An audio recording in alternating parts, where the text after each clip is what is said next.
ಇದು ಮೇಲ್ಗಡೆ ಇದು ಗುಡ್ಡ ಐತಲ್ಲ ಸರ್, ಇದು ಗುಡ್ಡ ಪೂರಾ ಬಂದಿದೆ ಸರ್. ಇದು ಪೂರಾ ಬಂದ್ಬಿಟ್ಟು ಈಗ ಒಂದು ಟಿಪ್ಪರು ಒಂದು ಕಾರು ಮೇಲೆ ಬಂದಿದೆ.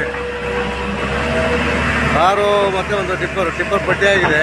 ಒಂದು ಗ್ಯಾಸ್ ಗಾಡಿನ ದೂಕಿದೆ ಸೈಡಿಗೆ. ಈಗ ಹಿಟಾಚಿ ವರ್ಕ್ ಮಾಡ್ತಾ ಇದೆ ಸರ್.